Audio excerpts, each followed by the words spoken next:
Okay. And I want to welcome all of you who were tenacious and stayed with it and tried to come back. There's about 60 people who will get the replay. So I'll be talking to the ones who are live, and I'll be making references to the people who will see it after the fact. So I'm going to start sharing my screen with you. Give me a minute to get that back up. And again, just thanks for bearing with me. Technology. Okay, so if you have arrived in this space here today, you are likely either enrolled in Constellation, you're curious about it, or you really just want to find some tips to awaken your dreamer. So I want to thank everyone who's here. Okay, so give yourself this time. If you're on the move, I totally understand that. Life can be like that sometimes. But if you can, really give yourself the next 30, 40 minutes, however long we spend together, to be in the spirit of creativity, to be with yourself. So if you have a journal, if you have a pen, if you have tea, I offered up some smudge earlier. I'll probably light that again just to clear the space. For me, it just helps me to feel really present and grounded and open. So just know, if you're just listening, what I'm doing right now is I'm doing some white sage, and I'm just smudging. I'm energetically smudging where you are, whether you believe in it or not. I do. So I'm giving my intention to you in that way. And for all those who will listen and watch later, here's some smoke for you just to clear the energy. So what I really love to do when I'm starting a circle or I'm being with new people is to invoke the spirit. And so since we're talking about creativity, I want to ask that creativity be here with us. And then I'm going to immediately lead us into just a short grounding meditation. So just so you can get an idea about how things flow if you're watching. It says the next slide up is your dream needs you, and what to expect in this evening. We're going to start off right now with a mini meditation, just a little grounding exercise. This morning when I first woke up, this was one of the first thoughts I had about creativity. And what creativity really thrives on is improv. It's space. If you have a room that's filled with a bunch of stuff, you're going to feel a little bogged down. But if you leave a little bit of space, you leave time, that's exactly when the energy of creativity can be a part of our lives. So I wrote down, when you come to creativity as an empty vessel, you can be filled with passion, purpose, intention, and the ability to create and live your dreams. And I think ultimately that's that's our birthright, but ultimately that's why you're probably here, because you want to be able to bring what lives inside of you into the outside world. Okay, so just wherever you are, if you can close your eyes for a minute, we're just going to ground in and invoke creativity. Just take a deep breath. And although today I prepared and I created this presentation and I arrived with notes, I really wanted to leave spaces where improv can happen. And for me, that is this meditation, this grounding practice. So I'm just using the tools that are available to me in the moment through my being and my connection with spirit. So just tuning in and asking yourself how you're doing. That's how I like to start my day. So often we're focused on out there. One practice that makes us feel really safe is to focus that attention on ourselves and ask ourselves a question. So maybe you place your hand on your heart and you just tune in and you see what's present for you. Just knowing that creativity always comes with companions. So, and being in groups, even if you're just calling in, there's an energy of excitement, probably fear, unknowing, is this going to live up to what I think it is? All those things are companions, and they can be there. They can be there. What we really want to do is focus in our attention on our inner creativity, on our heart,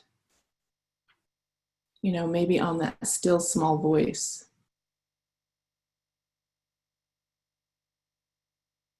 And I just ask now that you create some intention for the next, however long we're spending together. And my intention is just to ever be a beginner and to serve 2 or 3 as powerfully as I would serve hundreds. So just grounding into your intention, and when you're ready, let's just take a deep breath in. Make an audible sound and just sigh it out. And our bodies and our nervous systems are so wise, and when we sigh, we give a signal to our body that all is well. And this signal allows the signal of creativity to be even louder. So let's take one more deep breath. Let's just sigh it out. And so we're going to come back to this present moment. We're going to come back to the here and now. We're going to come back to this discussion on creativity.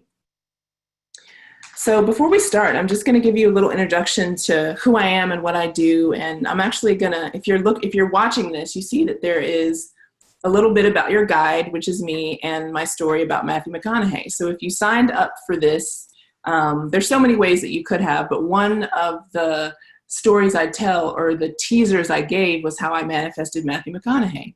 And I will tell that story later, but a little bit about me. So creativity has always been the thing that has come the most easy to me. It's been the most easeful thing that I've experienced. So I could go into creative phases as a kid and just come back 2 hours later and have been in this imaginary state, or writing or singing or playing.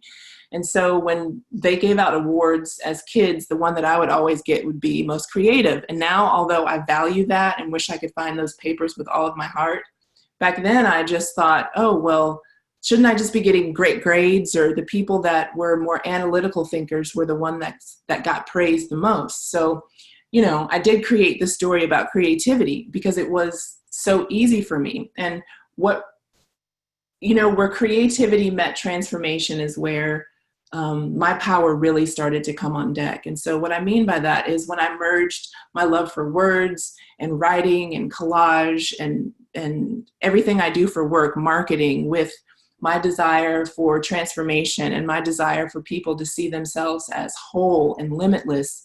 When those two things came together and I started to create things like the Girlfriend Manifesto, I created a manifestation app. When I started to use those two powers in union is where I really saw myself come into my power.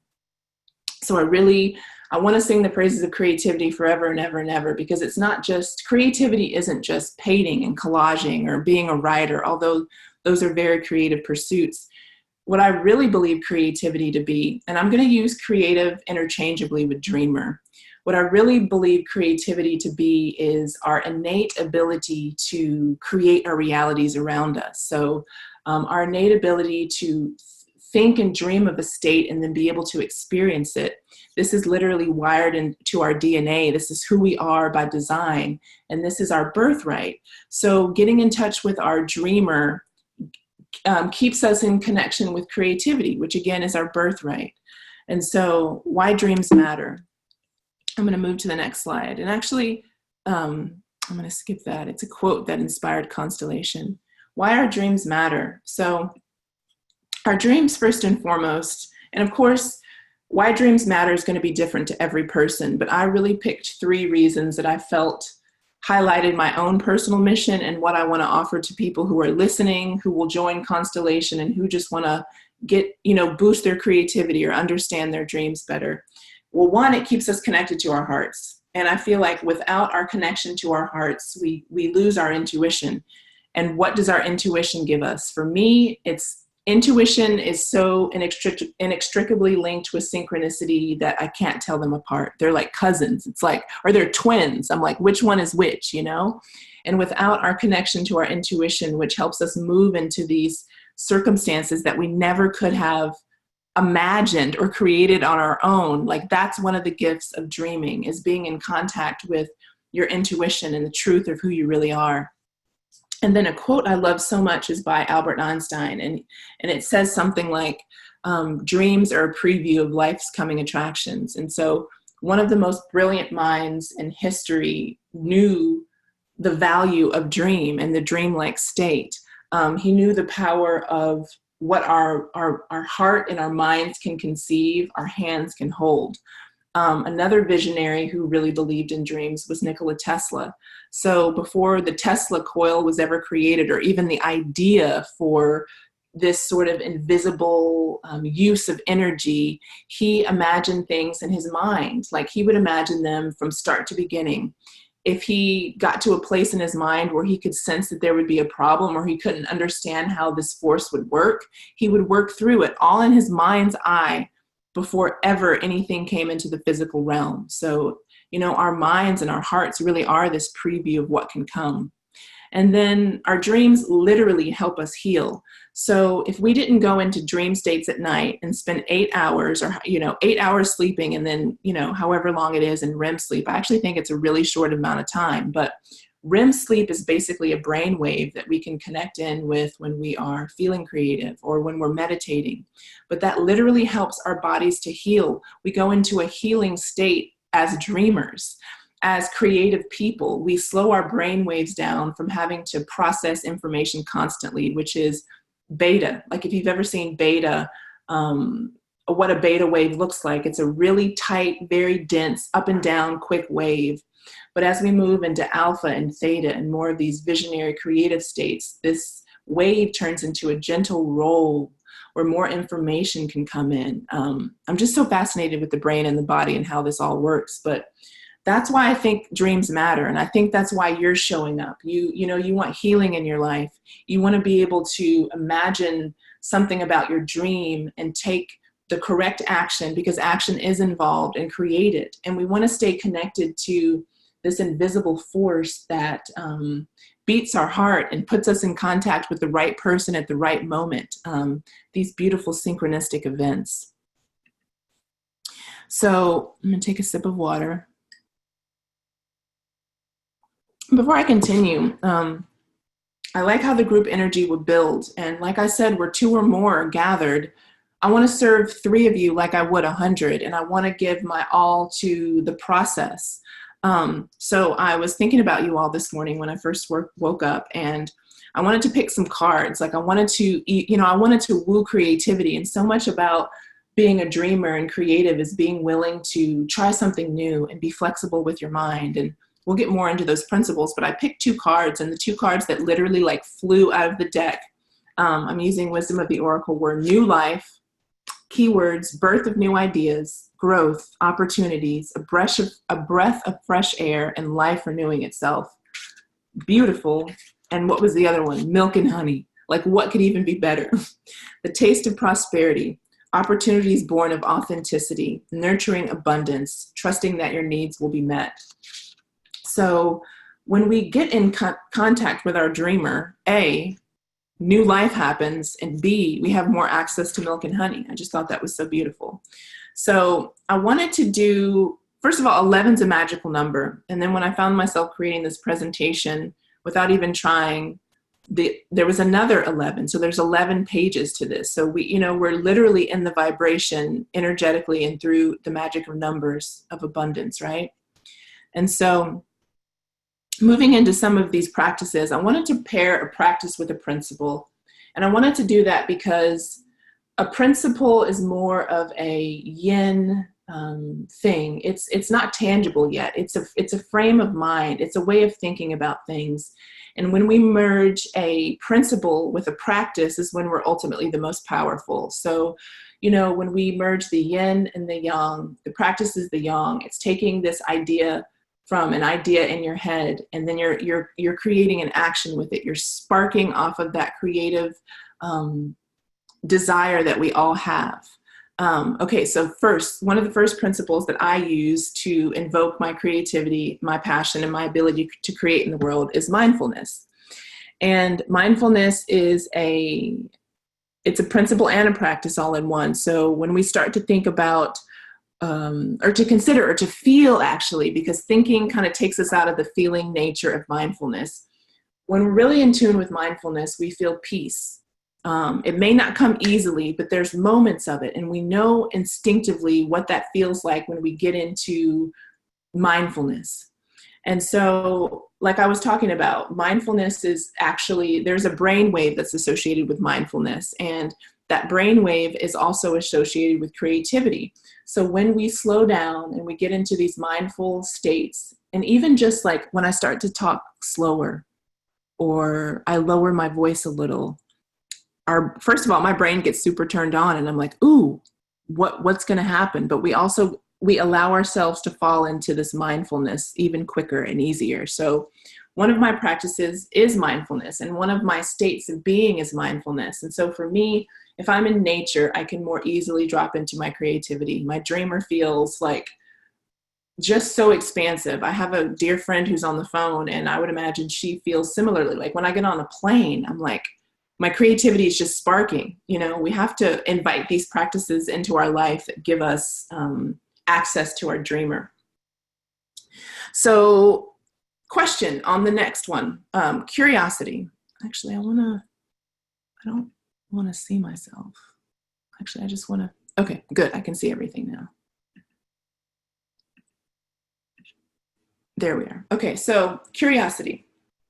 Curiosity is a huge part of merging with our dreamer, our innate ability to create. And one practice that I have is something called curiosity habits. So in my journal, I have pages where I just write different ways that I can cultivate my curiosity. And it's everything from different states of mind and making my brain really flexible. So I'll introduce someone or something that has an opposing belief than I do. And instead of being like, no, this is the way it is, I'll start to invoke the spirit of curiosity, and I'll ask myself, is there a grain of truth? Is there something I can find that's common ground? And to me, that's what curiosity is all about. It's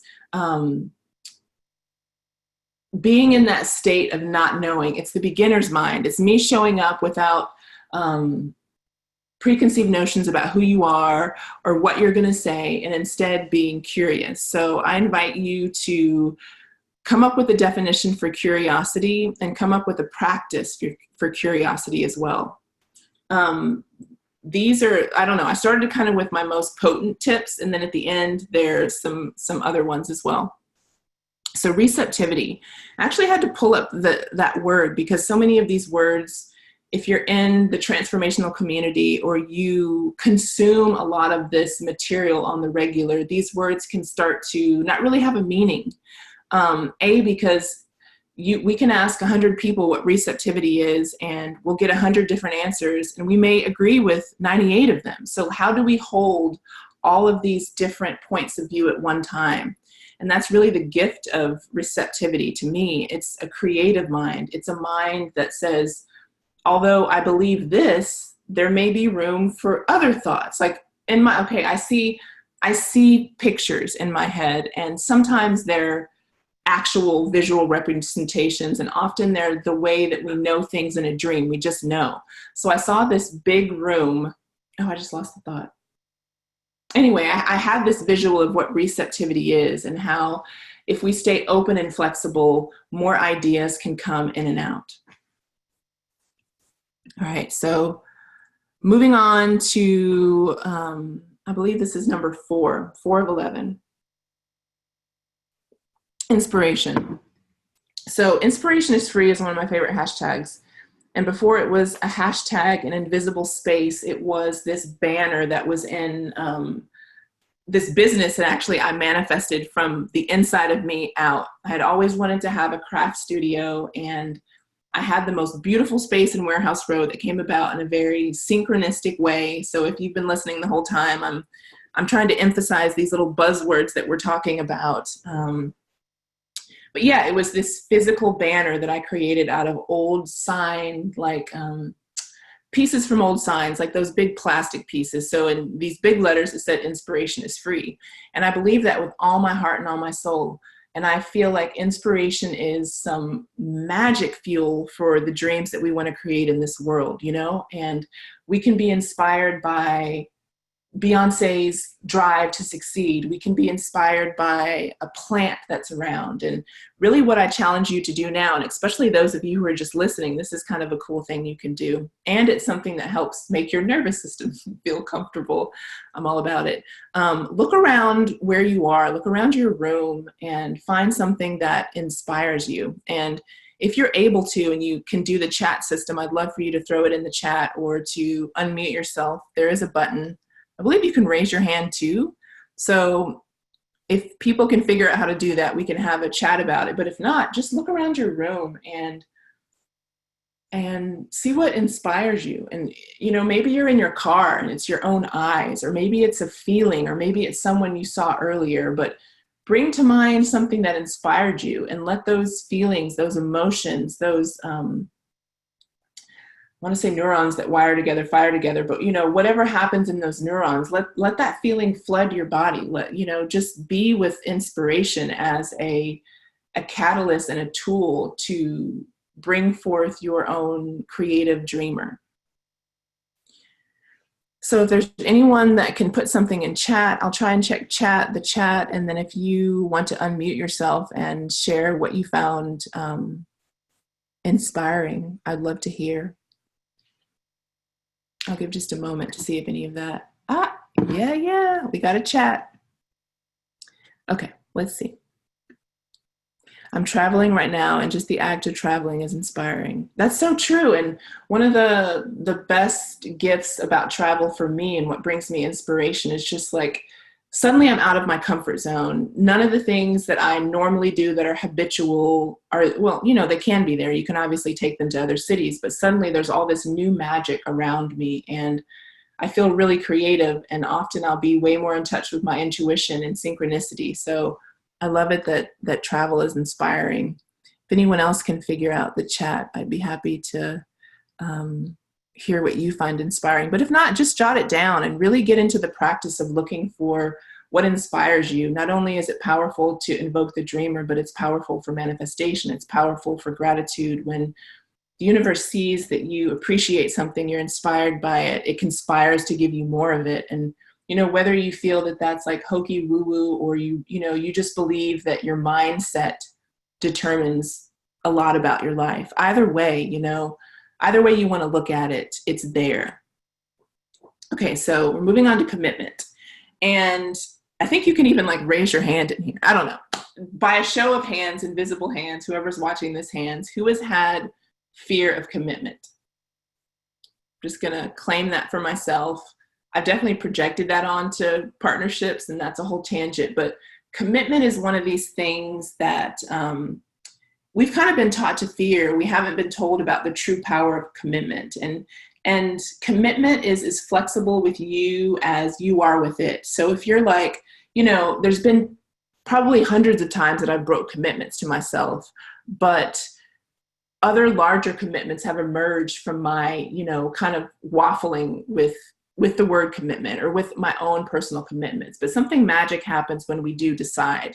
When we finally decide, like, I'm going to stick with this no matter if it's hard or easy. I'm going to move forward no matter if it's, the same thing, hard or easy. Once we commit to ourselves and we understand how important commitment is to creativity and to invoking the dreamer, we start to see our energy being matched in other people. Chris Rock tells this story. I feel like it's about commitment, but I'll tell you and you'll see if you agree. He used to have this, and Chris Rock is a well-known comedian. I think probably everyone knows that.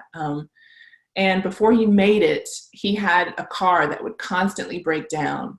And when he would sit inside of his car and just hope that someone helped him, nobody would help him. But when he committed, to pushing the car, he found that people would stop. Even if it was 5 people deep, people would still be coming out of the woodworks to help him push his car. And that's the same energy that commitment wants to see. It's like when it feels that you're truly committed, it's going to rise up and meet you there. And you'll find that every new level, requires a new level of commitment, but you'll find that relationship evolving and moving. But it's just so key and so important. So moving on to courage and grit, I had to kind of put them both down, because there's times when courage feels like the most natural thing you can do. And there's times when you really have to use your inner reserves to find your courage. But really, in the face of courage, anything is possible. And I feel like courage should be a part of the creative process, right? So we have an idea for something and we're like, oh, it's the greatest, I'm going to do this. And then an hour later, 5 minutes later, a few days later, your enthusiasm about it starts to wane, right? And in order to get over the hump of, oh my God, is what I created shit? Is anyone going to care about this? We have to invoke the spirit of courage and grit. Like, we have to dig in deep. And often, like, the third or fourth edit of something is the one that's magical anyway, but we have to employ our ability to be courageous to move forward. So the question I have on the screen is, name a time you use the old C and G, which I'm defining as courage and grit, to get over a hump. So I'm going to just go forward and to the next page. If anybody wants to slide that in the chat, I'll be happy to. It's really easy for me to click over and see that. So the next ingredient, or the next practice and principle, is passion. So in Latin, well, first of all, do you remember the movie, The Passion of the Christ? In Latin, what passion means is to suffer. And it's like, what in our lives are we willing to suffer for? And I think we have to reimagine suffering in a way that's like very romantic and very, we're compelled to suffer because we love it so much. So I wrote, without passion, our dream would fall flat.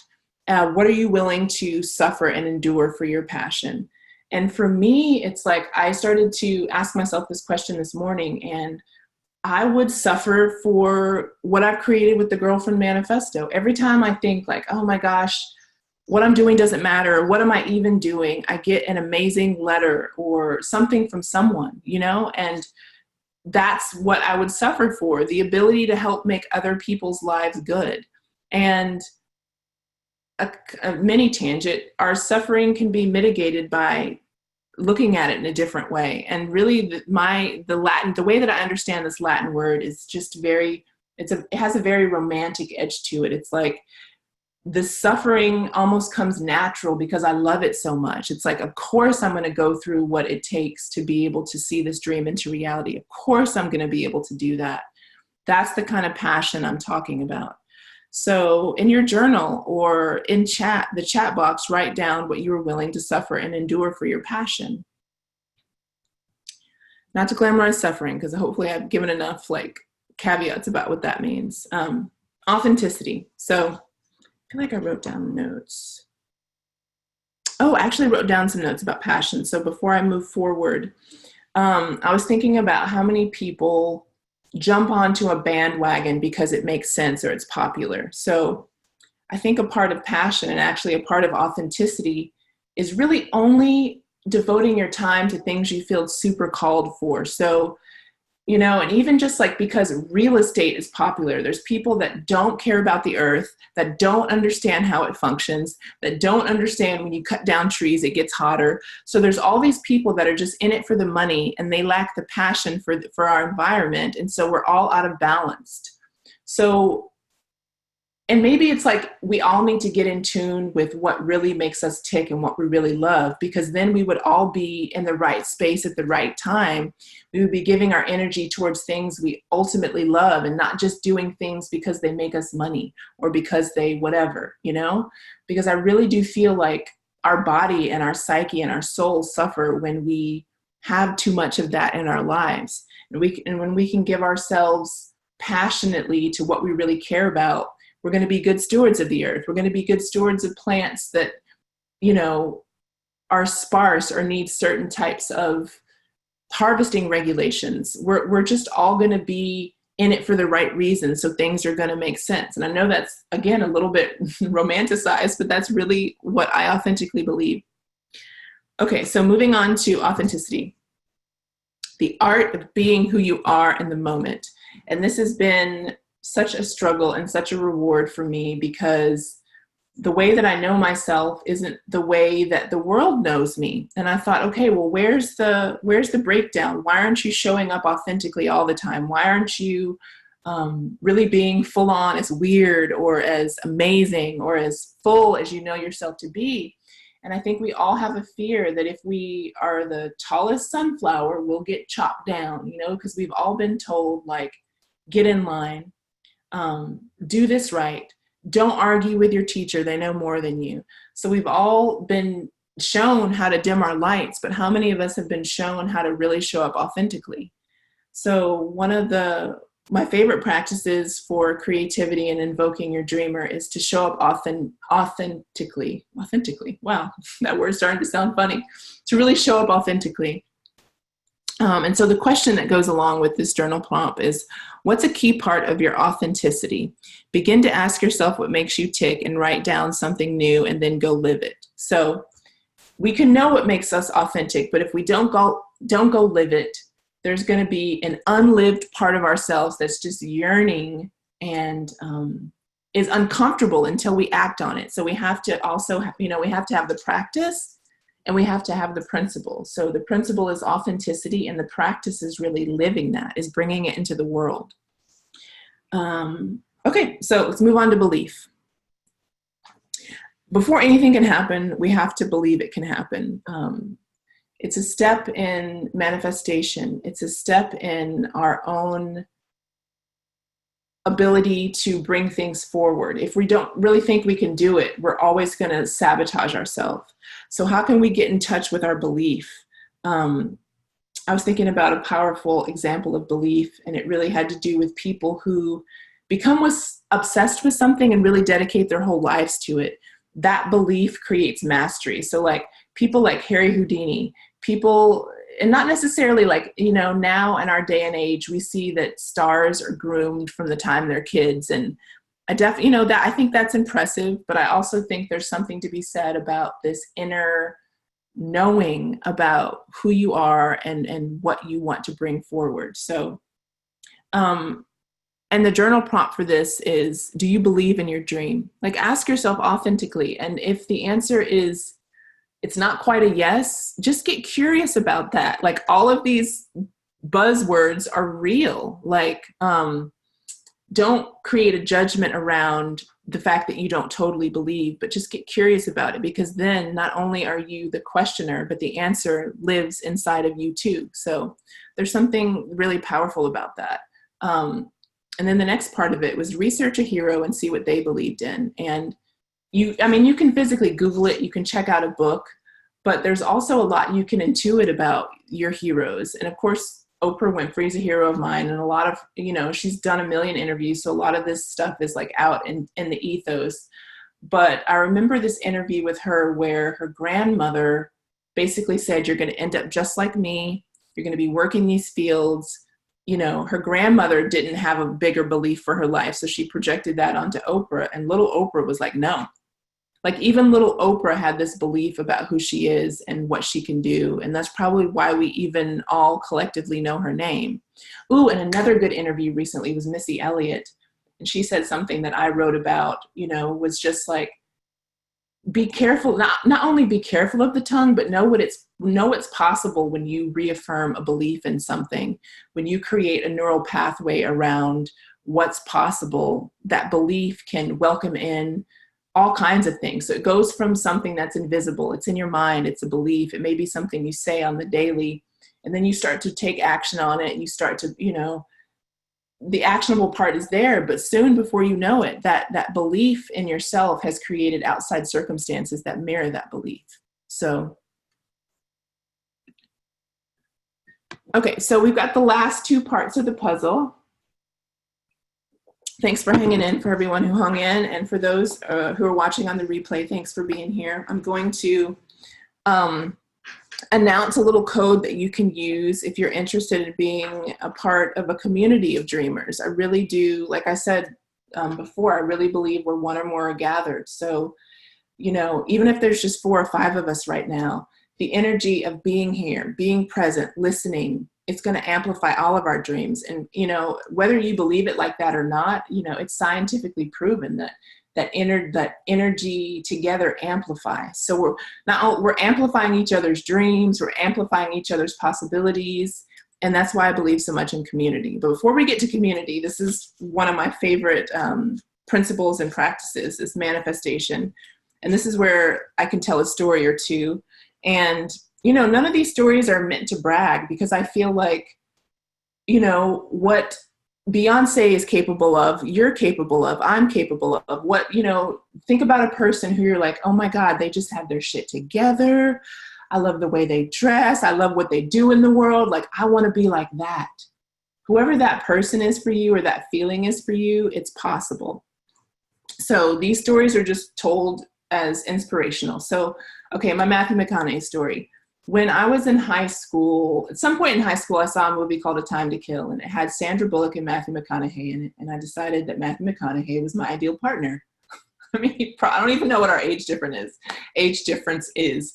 But being a little girl in my power, I decided that I was going to write his, whoever his agent was at the time. And this was back when the internet was, I don't know. I'm not trying to sound like I'm 60 years old and da da da da da.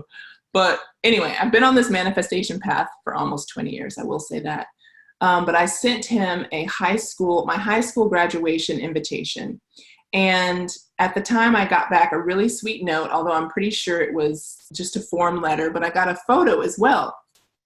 And so that year, my senior year, I'm graduating from high school. We go on a high school trip. And it was the first and last time. I was in a kind of a small Christian school. I think my graduating class maybe had like 75 people or something like that. A couple hundred people in the whole school. So for the first and last time, they allow us to go all the way out to San Francisco. So we go to San Francisco. Matthew maybe's on my brain, but because of my belief and my repetitive thoughts about him, this is how manifestation works. I get there and somehow the dates align, it all aligns. And I find out that he's recording a movie in San Francisco and that some of my friends ran into him. So first of all, like envy, like how was I not the first person to run into him? But I just knew in my heart of hearts, like, oh my God, we're here. I'm pretty sure I'm going to meet him. And so we try to make it happen by going back to the same spot he was at, but he's no longer there and there's no real information on it. But we happened just to be wandering, I think a day later, and we literally run into the crew filming. And even at that time, it was such an aha moment for me. It was such an awakening for me as to, what the chances are of this happening. Like I hadn't totally dawned on me that like I was a big integral part of making it happen, and my belief was a big integral part, but I just knew there was some magic that I needed to explore. But anyway, we got to meet him. We met his body double.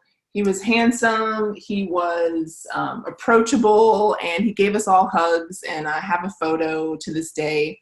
But that was really kind of the beginning of my understanding of what manifestation is. And to me, manifestation and creativity are almost the same thing. It's like this natural birthright that we all have to imagine something and then to be able to experience it. And so some resources for manifestation is a book called Creative Manifestation by Shakti Gawain. It's shockingly simple, but it's beautiful. And I feel like the tips and the exercises in that book are really relevant.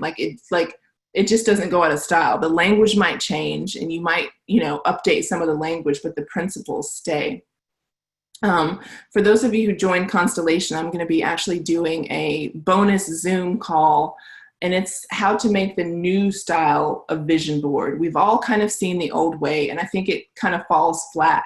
Anyway, I've reinvented a way, and I would love to share that with you. And then ritual for me is how we join the practice with the principle. So the principle being manifestation, our ability to create from nothing, and the practice being ritual. So I use ritual all the time. When I sit down and I light sage and I drink my tea and I slow my thoughts down and I pick a card, that's a ritual. It can be as well thought out as, using the 4 directions and really bringing ritual in that way, or just like intuitively, how do I create a set of steps to get me into the feeling part of what I want to create. So I use ritual all the time, and I love it.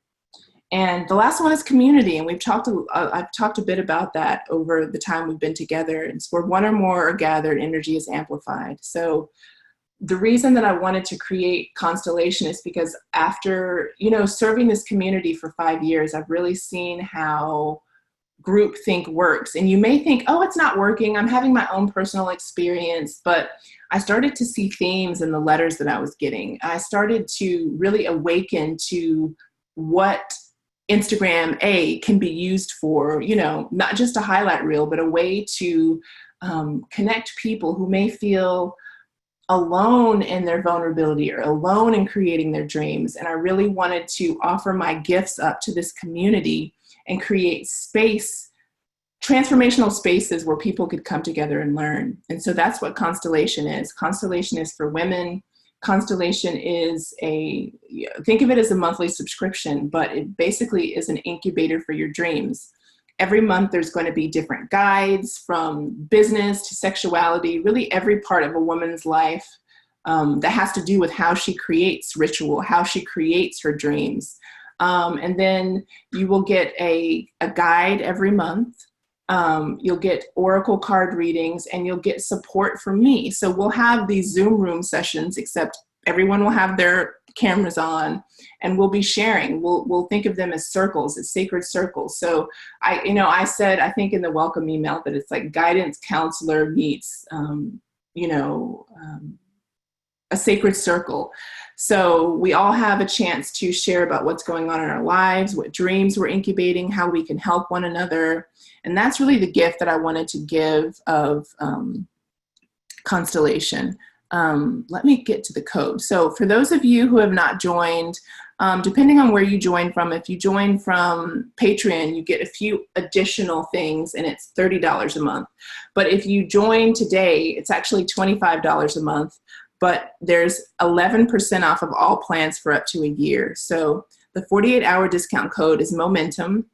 I think that's a good word, and I liked it. So who is Constellation for? Constellation is for entrepreneurs and change agents. It's for anyone that wants to put aspiring before what they do. Writers, coaches, creators. We're going to be letting go of that aspiring part, and we're really going to become who we are. Anyone that's healing from something. It's nice to do that in groups. And the great thing about this is, although you commit to 3 months, because I feel like that's how long it really takes to kind of get your grounding when you're making a change, you can stay for 5 months and then feel like you're ready to, be on your way and be out in the world on your own. Or you can sign up for a year and really commit to that whole time of shifts and transformations. And that's honestly what I recommend. And it's all I wanted to do it in group because our energy is amplified. I wanted to be able to make it affordable so that money couldn't be the reason that you say no. If you say no, it has to be for something totally unrelated to that. And for those in need of change, if you're in need of change in your life and you really just want to shake off the old debris and see what happens when you improv, when you create space and time around your dreams, what can really happen. So that's what I have for everyone today. If you signed up for this, you'll also get a link to a little guided meditation called Invoking the Dreamer. How do I want to close this? I would like to share another quote that I just thought it's from another book that's all about creativity, and it's called The Artist's Way. I use it often. And so the quote is, "Every blade of grass has its angel that bends over it and whispers, grow, grow." And that's literally what this community is. That's what I want to be for people, because that's been given to me. I've taken so many coaching programs, and I've done so much of it. And really the part that I found the most inspirational was the belief that people had in me and the community that was surrounding it. So that's the gift of all of this. I want to thank you for those who are watching live and for those who will come later. If you have questions, let me know. And if not, I'm just going to sign off here and say thank you.